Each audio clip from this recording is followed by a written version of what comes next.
A trusted partner at nearly 3 million commercial customer locations, Ecolab is the global leader in water, hygiene, and infection prevention solutions and services. With annual sales of $13 billion and more than 45,000 associates, Ecolab delivers comprehensive solutions, data-driven insights, and personalized service to advance food safety, maintain clean and safe environments, optimize water and energy use, to improve operational efficiencies and sustainability for customers in the food, healthcare, hospitality, and industrial markets in more than 170 countries around the world. Thank you, Ecolab, for sponsoring today. And welcome to ACF Chefs Forum.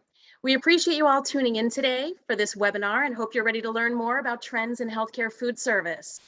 Now, more than ever, it's important for culinarians to connect, to share, and to offer inspiration and mentorship, which is exactly why we're so excited to be here today with industry experts with information just for you, the leaders of the food service industry.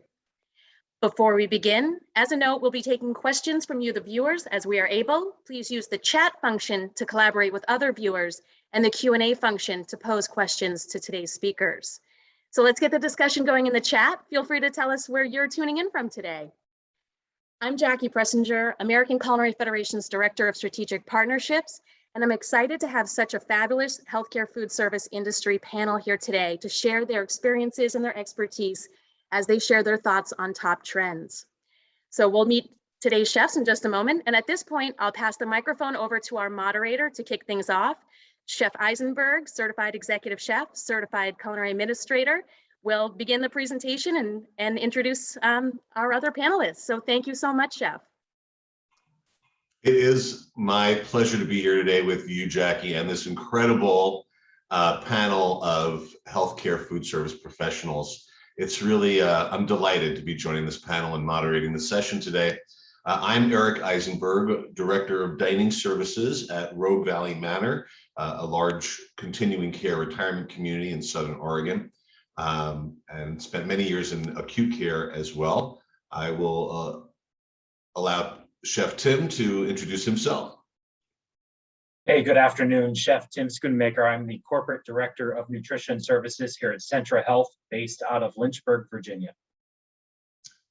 And Chef Nina. Good morning. I'm Nina Curtis, the Director and Executive Chef for Adventist Health's Vitalize Cafe in Roseville, California. And Chef David. Good afternoon, David Bowles. I'm Food Service Director at Holly Hill Hospital in Raleigh, North Carolina. Well, again, a pleasure to have you all here today with us and this big crowd we've got joining us for this roundtable discussion. I really hope we get to, at some point today, to a part of the discussion about chefs in healthcare in general and how important a movement that's been over, say, the last decade, where we've really seen lots of chefs coming in to our industry in droves and really talented, really strong visionaries who are making incredible moves forward in the healthcare food service industry.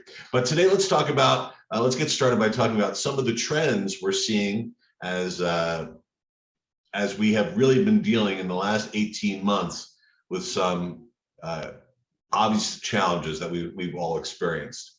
So the first trend that we're going to address a little bit kind of has to do with the portability of food, because we all know how much grab and go and delivery, et cetera, has become so important in our businesses and transformed our businesses in many ways.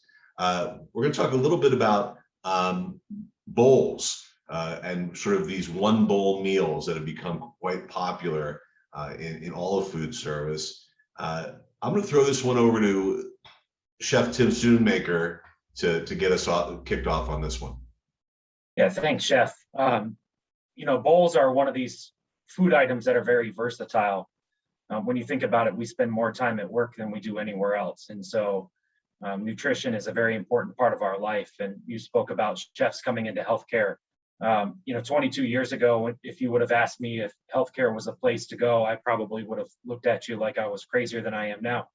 But, you know, 22 years later, here I am, still continuing to just kind of change the thought of healthcare food service and what we're here and what we're for.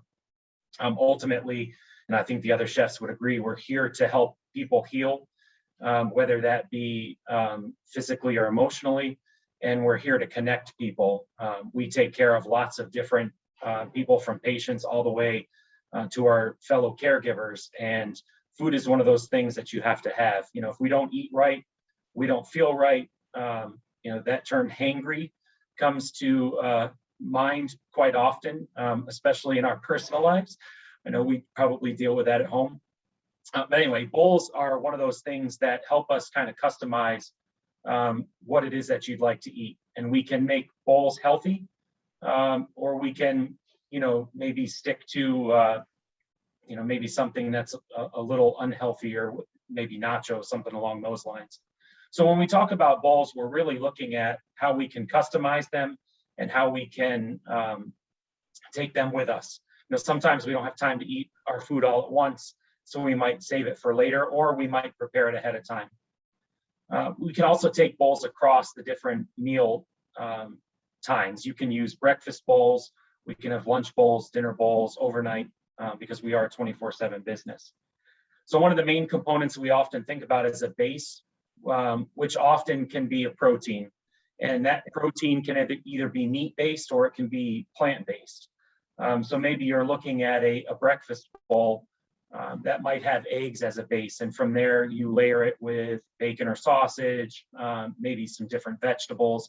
And you want to look at different textures, crunchy, soft, and then different tastes. So maybe it's a sweet and a salty, or maybe it's a spicy and a savory that go together, and you layer them through for the best taste. Even looking at different sauces that you could put on them.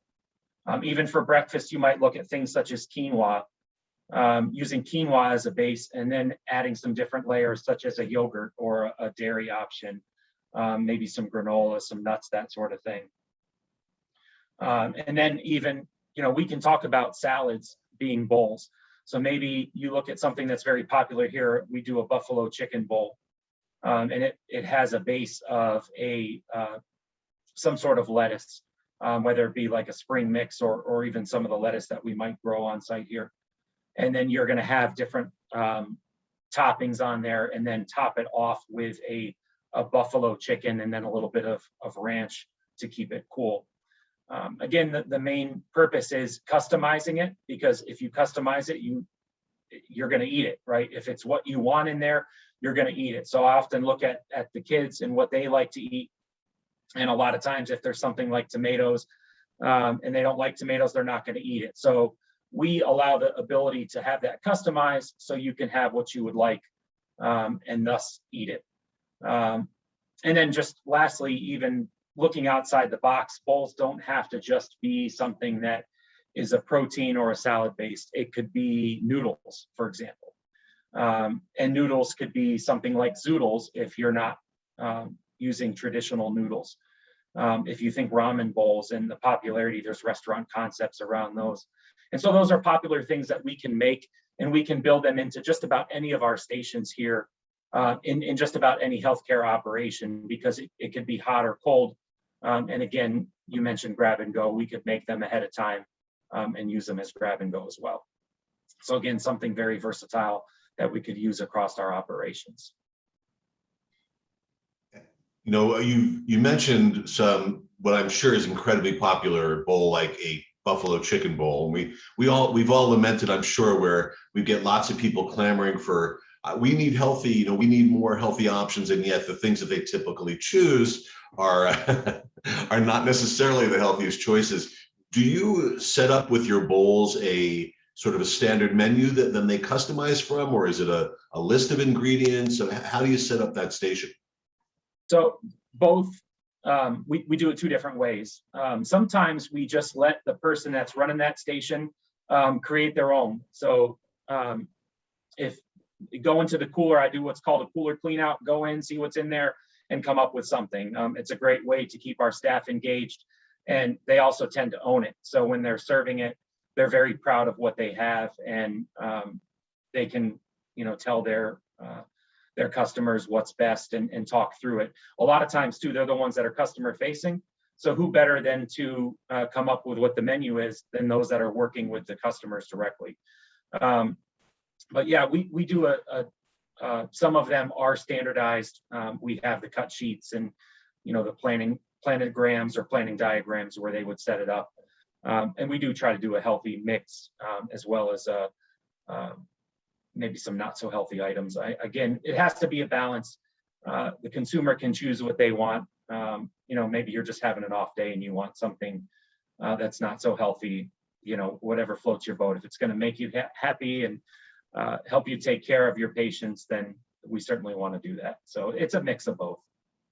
The last thing you want is a hangry nurse at the end of a 18-hour shift, right? So we all know that especially in acute care, we're really looking to keep folks happy and giving them what they want. I know that in senior living as well, when you've got somebody in their 80s, you know, 80s, 90s, they don't really want to be told what to eat. So providing them all the options that they need is really a great choice.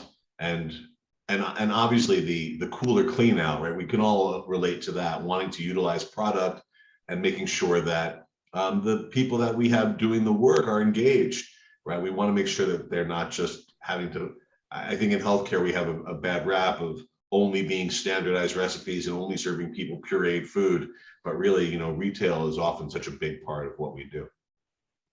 All right, very good. Nina and David, anything to add to the bowl conversation?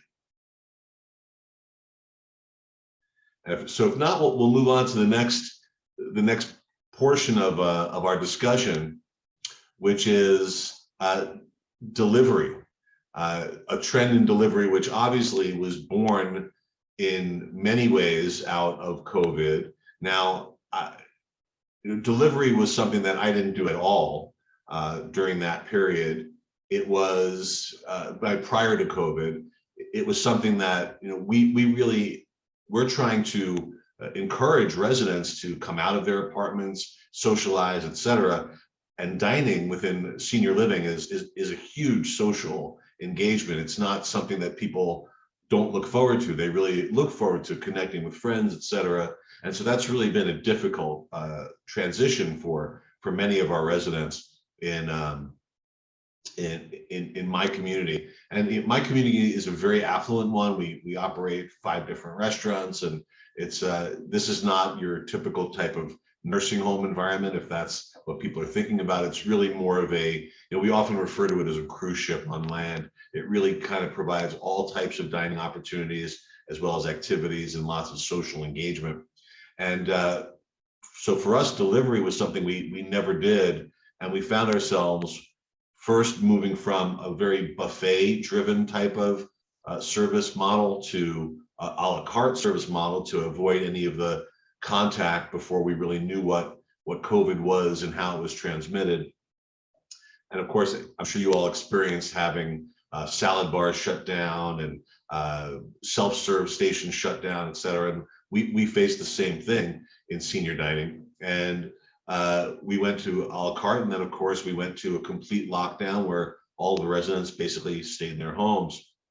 And my campus is 700 acres, and it has on it 310 private homes, as well as communal living in apartment buildings that are on the campus as well, in addition to our health center, licensed care, skilled nursing, and memory care, where we do a more traditional healthcare type of service model. But we had to figure out how to deliver through basically a series of neighborhoods that are on our big campus to all these private residences in something that we had never done before. And had we thought that it was going to last more than a couple of weeks, we probably would have engaged in something differently, maybe use some more technology, but we really just developed our own plan and started delivering. And it wasn't without its hiccups, but certainly over time, we developed a wonderful delivery model that is as elegant as it possibly can be. And what we're realizing now is that as we're, you know, fingers crossed, emerging out of this pandemic, and people are kind of getting back to a normal lifestyle, that we're finding that our residents really want us to continue to deliver. they really enjoy that, not having to get dressed up or go to a restaurant. They like to eat on the back patio and overlook the golf course while they enjoy their meal. So it really has been a real shift for us. So now we're developing our menus around how to make them not only easily deliverable and maintain freshness and quality as they make their way down to the various homes that we deliver to and the various apartment buildings we deliver to, but in a way that really is engaging for them. And what that allows us to do is keep more residents out of the dining room, which allows us to provide better service in the dining room. So it's really become quite an interesting juggling act of how we create menu items that travel well, but also have a lot of appeal when they arrive. We don't just deliver a clamshell like takeout from the local restaurant. What residents get here is a beautifully constructed bag with lots of individually portioned items, all garnished properly, etc., sauced properly. And it really is more of a dining experience once they sort of unpack their bag. And that has been really been why I think continues to be so appealing.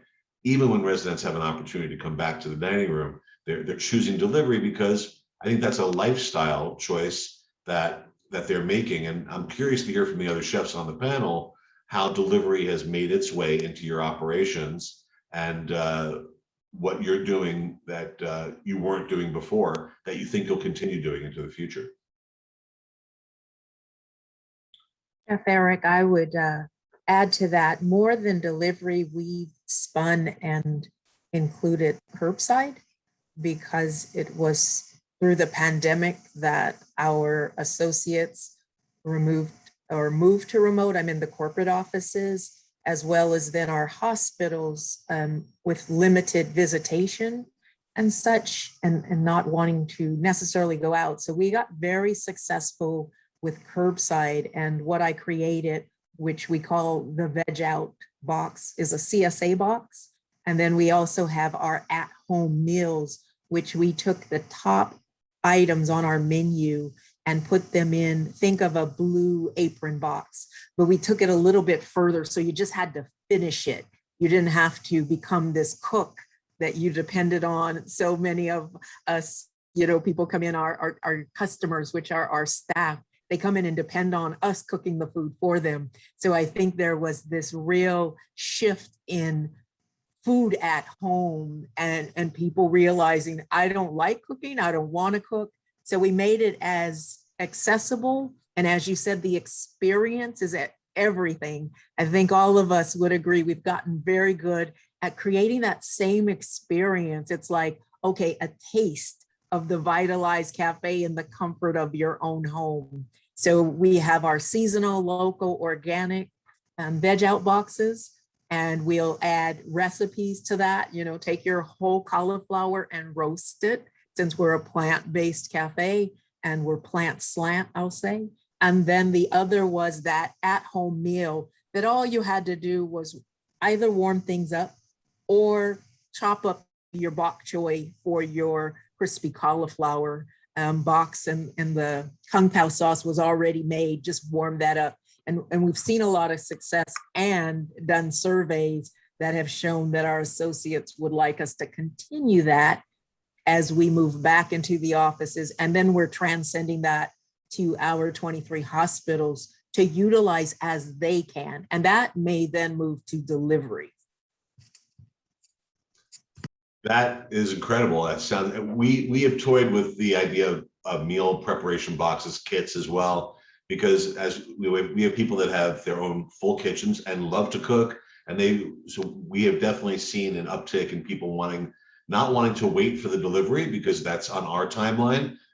We weren't able to do curbside just because of a traffic pattern. We just didn't have a place for people to sort of do that safely. And no offense to the seniors that still drive on our campus, but the roads are narrow and the parking lot is narrow, and we didn't want to create a fender bender, environment. But but the kits have gone over real well, and I agree. It's really a great way of bringing that piece, like you say, that the food they love so well, right into their home and created fresh and hot right in their own kitchen. A beautiful, beautiful, great program. Yeah, very impressive.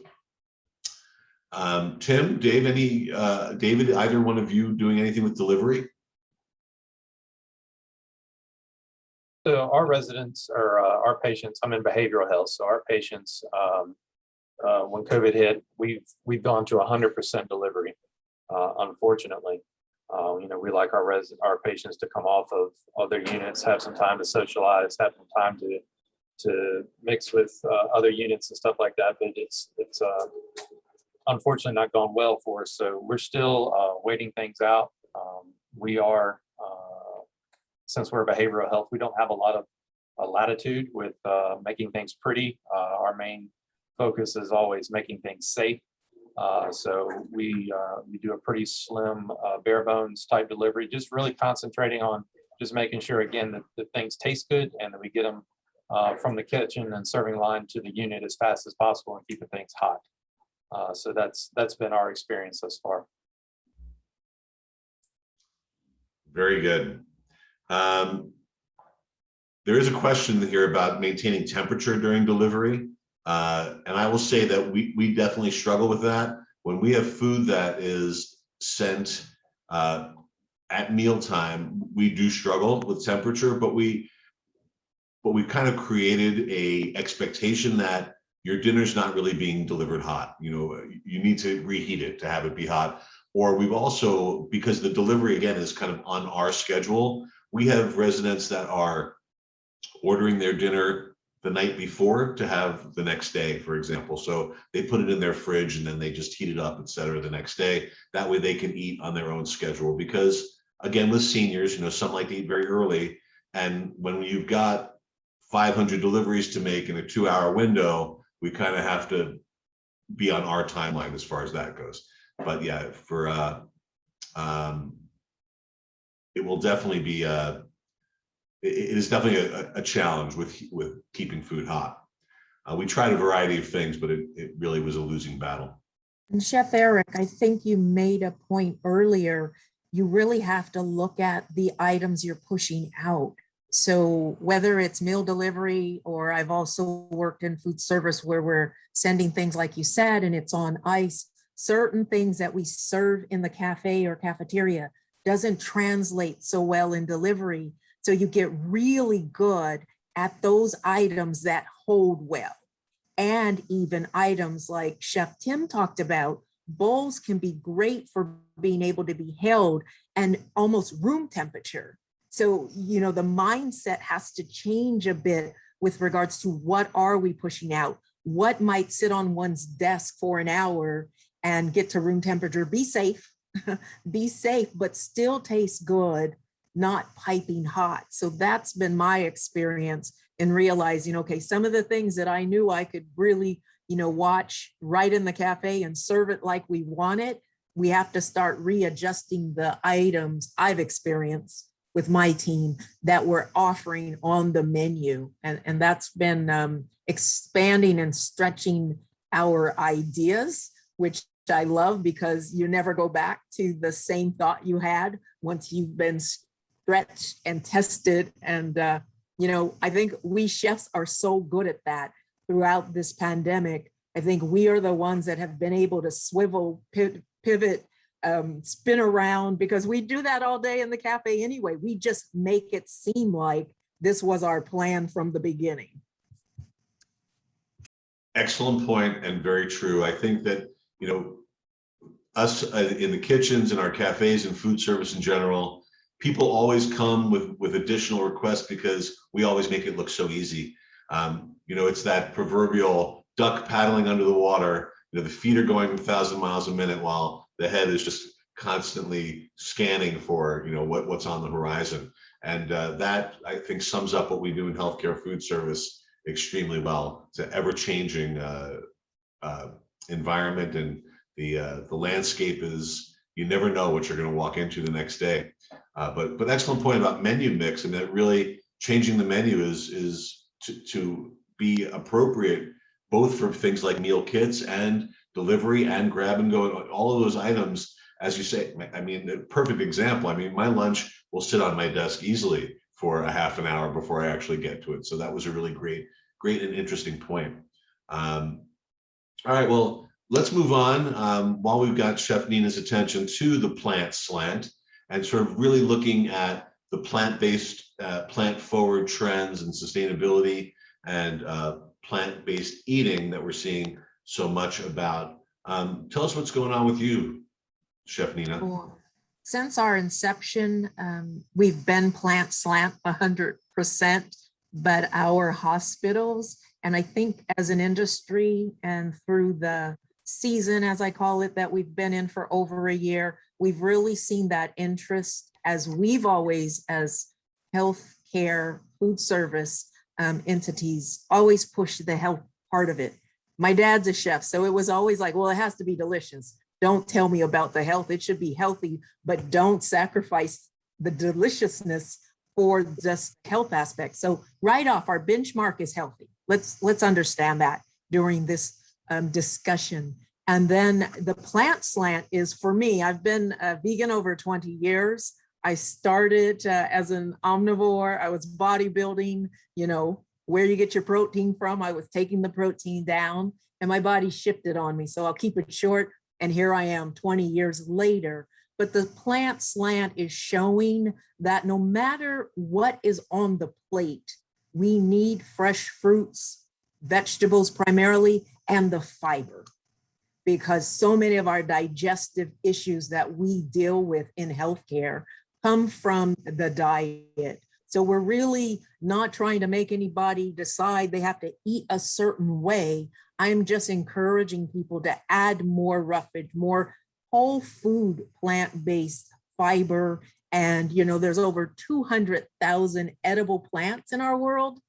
We eat about 20 of those, maybe, if you take a look when you step into your grocery store, or we work with our produce vendors. So plant slant, as Chef Tim has said, we have our vitalized bowls. We start with a base of either your quinoa, your brown rice, your farro, and then you have 5 toppings you get to pick from, all plant-based, your protein. So that includes your legumes, your roasted vegetables, your root vegetables, all the things that have a lot of umami flavor. We have our breakfast items. Well, before the pandemic, our breakfast burrito was one of our most popular items. So I love taking what we would call classic food items and deconstructing them to plant-based. So, you know, someone loves that crispy cauliflower that we make with the kung pao sauce on brown rice with bok choy and sesame seeds. We don't have any fryers in our kitchen because we're a well-building kitchen. You know, we have to manage waste. So we're low waste, not zero waste, because it's always a work in progress.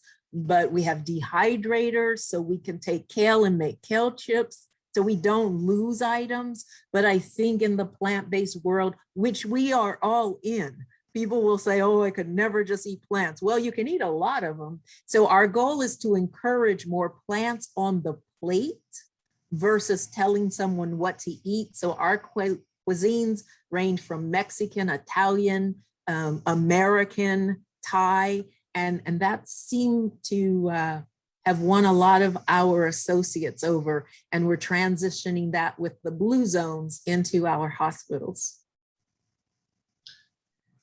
Fascinating. I think that I've been married to, and my wife has raised 3 sons, all vegetarians.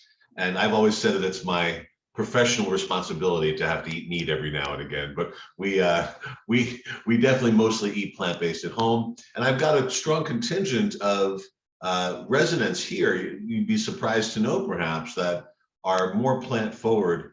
I do have a small faction of residents that are, they refer to themselves as whole food, plant-based, no oil group, and they are very specific about what they will and will not eat. But in trying to appease them, we really found ourselves pushing more and more the envelope, and this is also pre-COVID, into having much more of plant-based offerings available. And what we found was that if we didn't necessarily call it out as plant-based, that we were getting lots more residents interested in that item. What was in that? What was that? So that they and when they found out, of course, it was either a vegan or vegetarian option. Oh, why would I eat that? But we really are finding more and more that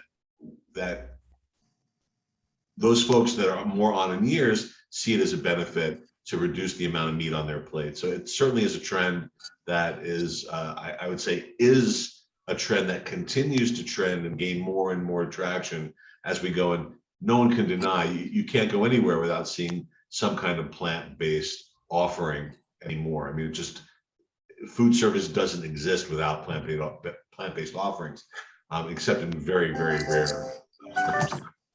And it's not new. It's been around. The Blue Zone studied the 5 zones where people live the longest, centenarians, over 100, healthy and vibrant. So this really supports all that we're doing.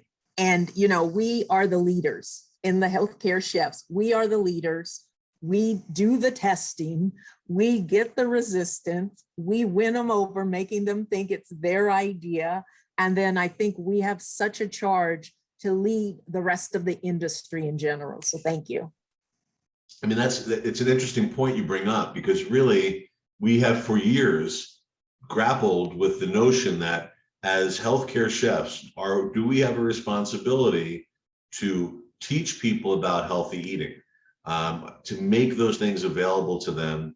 But at the same time, we have responsibility to our budgets and bottom lines and revenue, et cetera, et cetera. And I think it's very admirable that you've sort of taken the real plunge to say, all of those responsibilities and more, I'm going to present this in a way that makes it a viable business, as well as being the right thing to do. So congratulations on that. I know that there's another facility in North Carolina at Rex UNC, where they have a restaurant that's attached to their program, and it's not vegetarian or vegan or fully plant-based, but it's very plant-forward and basically following the Mediterranean diet. And they've been hugely successful.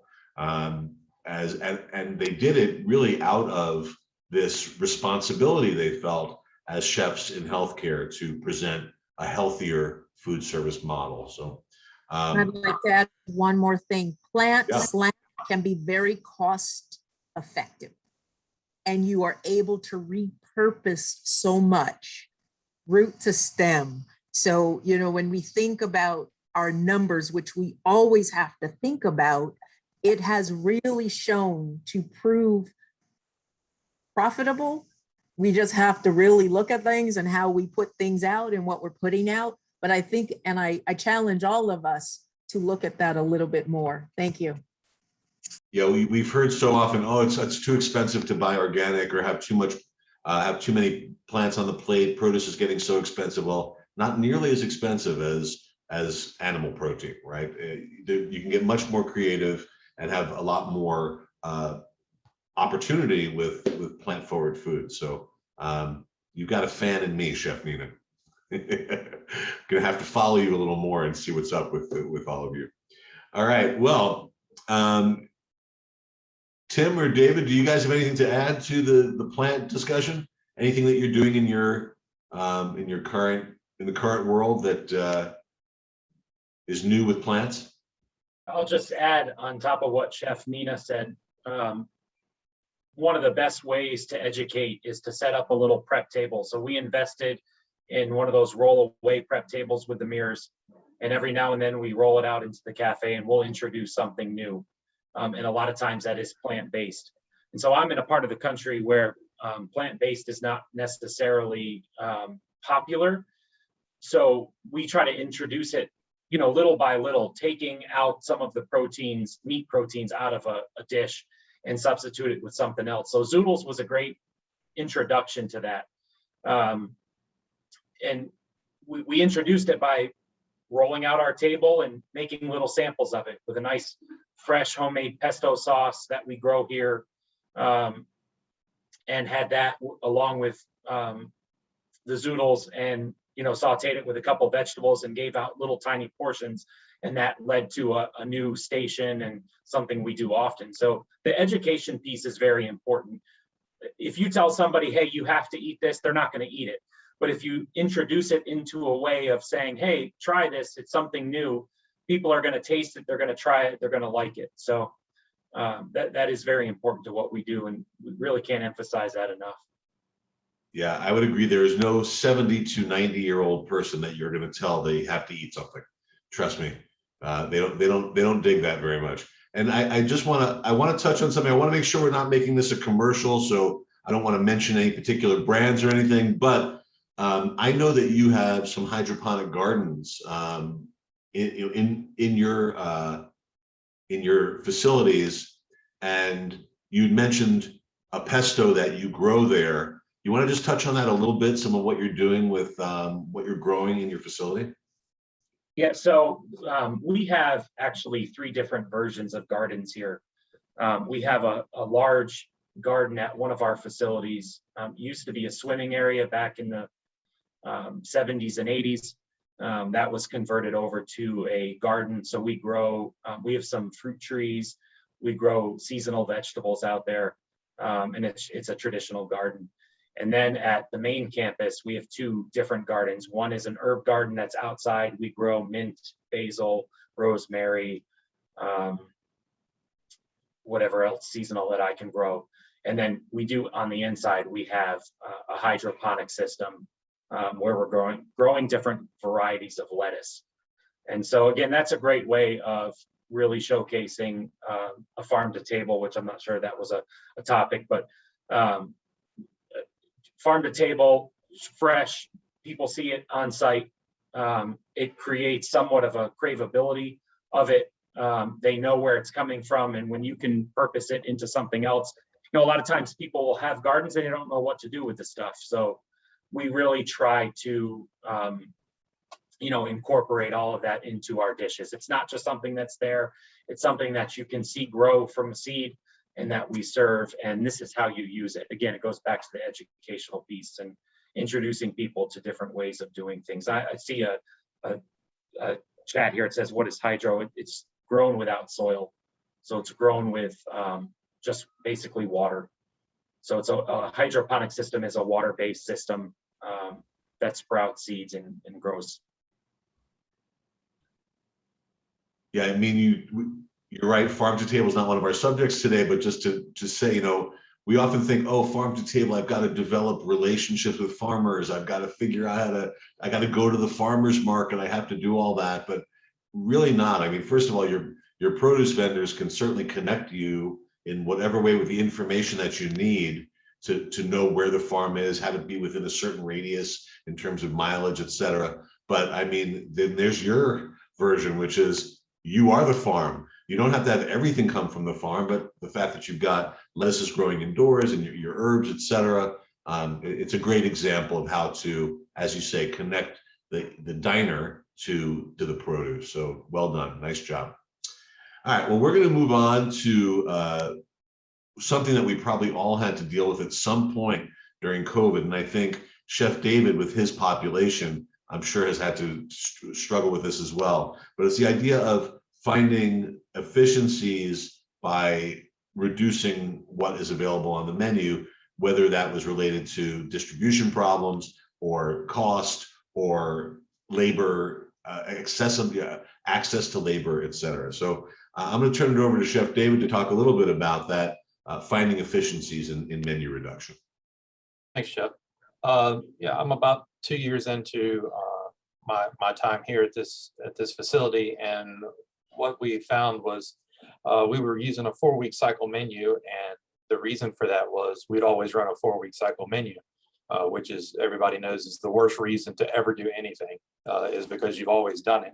And so I started doing a little bit of research, and of course, it's always about the scores. It's always about patient satisfaction. It's always about making sure that those returns are good, and not just for numbers' sake, but to make sure that your patients are truly happy. And for us here, we want to make sure that food is included in healing, but not so much a distraction, because when a patient here in behavioral health isn't satisfied with their food, it distracts them from healing mentally.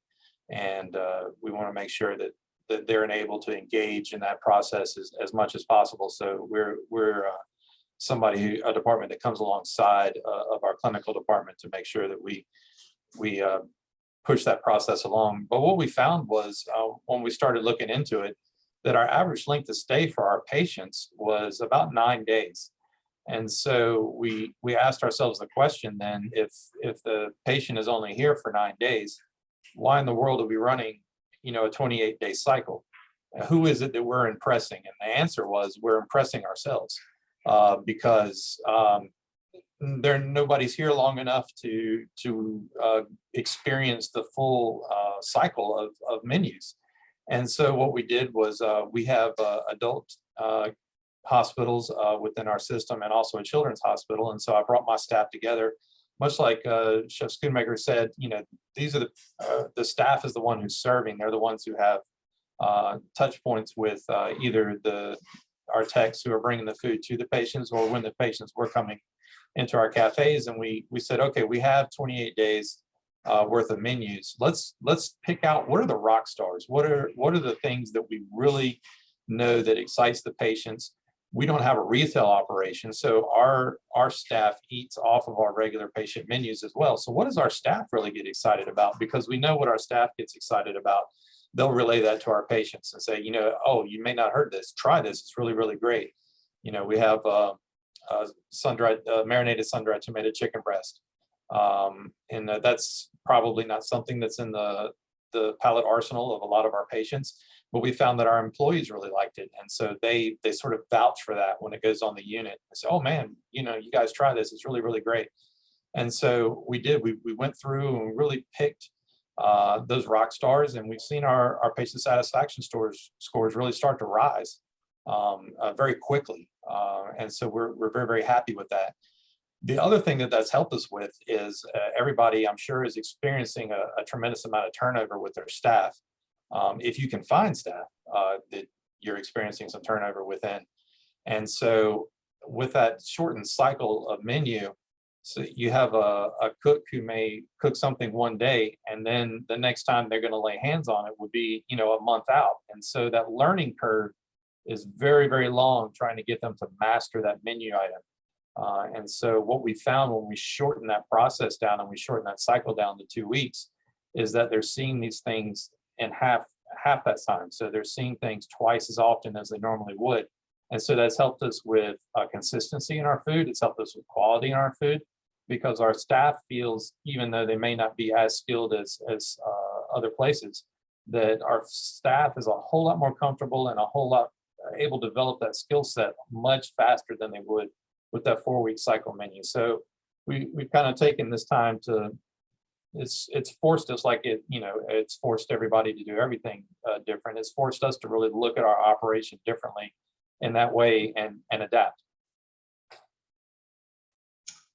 Yeah, excellent. I can't imagine being able to go from a 4-week cycle down to 2. I mean, that the efficiencies there just inherently are obvious, that you just half the amount of products, half the amount of training time, et cetera. I mean, that really is waste, I'm sure, was also significantly reduced in that. So that is really terrific. I know that in my environment, we also found ourselves going from very diverse menus in all of our different dining venues down to this, because there was a time where we were all delivery only, and we had this one 5-week cycle menu. Now my residents live here forever, literally. So we do have to impress them. But again, so your point being, what the worst reason to do something is because you always did. So what we found ourselves doing was not saying, oh, we've got this 5-week cycle and we've got to stick to this 5-week cycle. We really were changing it every 2 weeks to say, if this was a stinker, it didn't sell well, or we had trouble preparing it, or we're having an issue getting product, we would simply change the menu. Of course, there's a lot that goes into a menu change like that, in terms of, for us, it was all of the different order slips for the online, for the over the phone ordering, as well as all of the menu descriptions as well as the recipes in our menu management system, all of that, it made for more work on the back end, but it did on the front end bring a lot more engagement from the culinary team in terms of what they were sort of engaged with and how they were looking at food being something that was more exceptional than routine. And so that I would say that in and of itself, that you find an efficiency that comes from more engagement because people are more interested in what they're doing. It really made our chefs way more engaged in the overall work.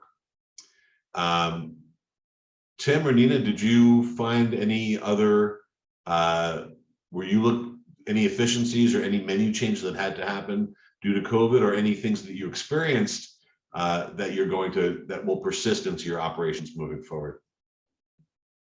I agree with Chef David and all that we're all saying. You know, you have to find out what's being sold, what's in demand. And we did that with our at-home meals. I took the top sellers, and that's what people really got into. And we will continue to do that because it has an impact overall on our cost, our turns, just with regards to, you know, how many times can I repurpose something for a different dish, but it not seem like it's been repurposed. So it's really made me even cut down my produce offering. We had 2 huge salad bars, so we won't be having that come back, but we'll have grab and go salads, probably 4 top ones. And then as we see, you know, what are people going to buy? What are our associates buying? We'll then open up a salad bar that they can choose what they want, but we'll make it for them and then send them off with to go. So I think it's been a learning and a continued learning experience in my seat for sure. And I'll just quickly add too, you know, if you look across just ACF and our colleagues outside of healthcare, a lot, and honestly, we've probably all done this in our careers. We've worked at places where you sit down and you go through what's available fresh, or maybe you go to the fish market. I know we used to do that down south quite often, or go to the farmer's market and go shopping, and then you come back with the ingredients and you sit down and you write the menu. You know, why not for healthcare? And I think Chef David is spot on with that. Why are we not coming up with these menus and being creative and doing it on the fly based on what's available and what's fresh? That should be common practice for us. So, right. Yeah, I couldn't agree more. And I'll tell you, Tim, as you well know, when we got into healthcare, though those many years ago, I've now been a chef in healthcare almost 20 years, which I can't believe. You know, it was this is not to malign dietitians. I want to be very clear about that, but it was a dietitian run operation. It was RDs that basically decided what was being served, and they were all based on very therapeutic needs. And that's really not the case, as we're seeing anymore. Chefs are really more and more in leadership roles in the healthcare setting, and we're seeing that become way more food forward for that reason. But we're still stuck in a lot of ways in that in the menu management, you know, all of the nutritional information that is required when a diet order, right, is expressed for a patient, so or a resident. So there is, you know, there is this juggling act, and it is difficult, and that's why I mentioned that when you do that, it creates more work on the back end, but that work on the back end is worth it, you know, if we're really going to do what it is that we're going to do. So we're getting kind of close to our end time. There's a couple of questions in here in the Q&A. I've got one that is here about the future of delivery. They mentioned a brand name here, which we won't do, but it's that they're looking into various different meal delivery options within the hospital. And I wonder if you guys have any innovative information about carts that you use, or something that you're doing differently than the traditional service model. I'm gonna take that as in I'll break Go the ahead. ice. I mean, I read the question a couple times. I was going to respond, and then I thought, well, we could answer it live. You know, I think the $1 million question is two things. One is, what's the best method for delivering food to we'll just talk about patients for a second, or residents. What's the best delivery model? And how do we adjust that based on staffing? And so I always go back to sort of the why we're here. And it's to provide the best tasting, nutritious food we can, that's hot or cold, depending on what it is, to our population. And so I think that might vary based on different facilities. So I mean, I've worked in hospitals that are 1,000+ beds spread between different buildings, and it could take a good 20 minutes to get from the kitchen to one of the wings where you're delivering food. And so if you're preparing food and it's getting on a hot base or a cart or wherever it's going and it's being delivered, what is the quality of that after it's been sitting for 20 to 30 minutes? And then if they're not ready to eat and it sits even longer, what's the quality of that? It's probably not the best. And so I think you just really have to look at what's best for your operation, and what gets the food the hottest and the freshest to the patient. Because if it's not, they're not going to eat it. If they're not going to eat it, they're not going to get better. So I think it would vary, Chef. Right, and I 100% agree. It really varies based on your facility. When I was in acute care and I managed a 5-hospital system at that time, I had one hospital that was 700 beds. I had one hospital that was 75 beds. And in the 75-bed hospital, which when it was new, we were having a daily census of like 40 patients.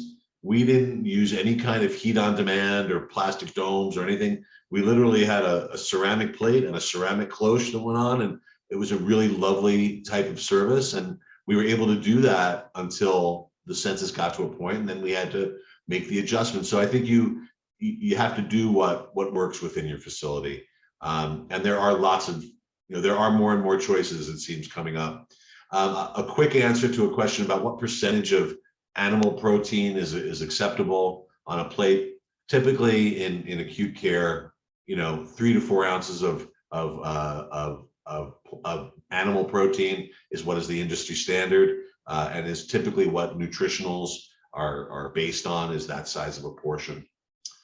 And then I've got one more question from a business partner out there asking if there's any new cool trends in therapeutic diets, dysphagia, etc. And the IDSI or IDISSI protocols that I would say that if you're not familiar with that, basically there used to be just a couple of levels. There were 5 levels basically of food modification, from chopped through pureed, and there's a lot of varieties in between. And those were typically made. They were observed and enforced by the dietitian on staff in a hospital, and every kind of dietitian or speech pathologist had their own idea of what these various textures were and how they would be recognized. And so there is a new program out there, and I wish I knew what the acronym meant. Either of the 3 of you know what IDDSI stands for? But it's like the International Dysphagia Diet something. But it is a 7-level texture that is highly standardized, and there's lots of testing and explanations as to what each one of these 7 textures are and how they correlate to various diets that are presented. And so we're seeing more and more hospitals, nursing homes, senior living communities adopting that. I know for one, my whole company, we've got 15 communities, and it's now a project that we're all working on. We've all been doing a little bit along the way, but anyway, so there is something out there that is going to be, it is not currently monitored as a requirement by either the Joint Commission or DNV or CMS, but it is coming, and they will be making that something that is a requirement here in the not too distant future. All right, well, as with just a few minutes left, I'm gonna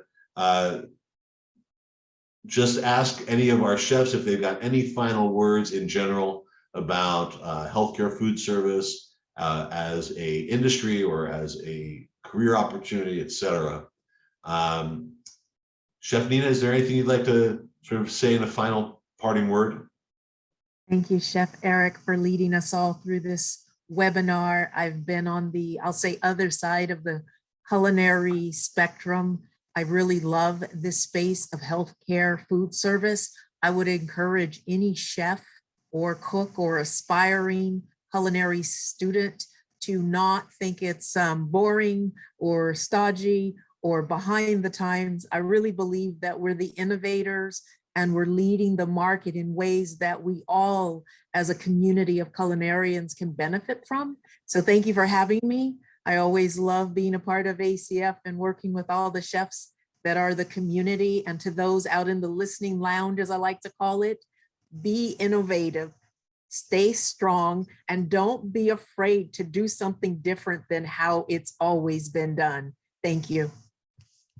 Well, I won't even throw to the other chefs because honestly, I can't think of another, I can't think we can add to any of that. This is an industry that is innovative. It is absolutely an amazing career path for anybody thinking about going into food service, culinary arts as a profession. And it also, in a lot of ways, provides you a life along with just all of the wonderful, innovative and interesting things that we get to do as chefs. So with that, I'm going to throw it back to Jackie to close out the webinar. Thank you all chefs for joining me today. What an incredible discussion. Look forward to the next time. Take care. Well, thank you very much, and a huge virtual round of applause as we thank all of our panelists, Chef David, Chef Tim, Chef Nina, and of course today's moderator, Chef Eric. We appreciate you all taking the time to share these important insights on healthcare food service trends with the ACF community of culinary professionals today. Great information. In fact, we didn't get to all the questions, so I think this conversation on healthcare food service must continue. So stay tuned as we'll continue the conversation on a future webinar and at future ACF events. For those of you tuning in, please be on the lookout for a survey that you'll receive by the end of this week, which you'll need to complete in order to earn your 1 hour of ACF CEH. We hope that you'll join us for our next webinar on September 14th to learn more about how you and your ACF chapter can help your community. We're going to be featuring a special presentation on Childhood Nutrition Day, including a demo by Chef Ashley Keys, as we shine the spotlight on ACF Atlanta chapter and their efforts to affect change and promote dietary health in the greater Atlanta area. For more information, for culinary news, or to register for an upcoming webinar, please visit our website, wearechefs.com. And on behalf of the ACF National Office, thank you again to Lab for bringing us this opportunity, and thank you all for joining us today. We'll see you all soon.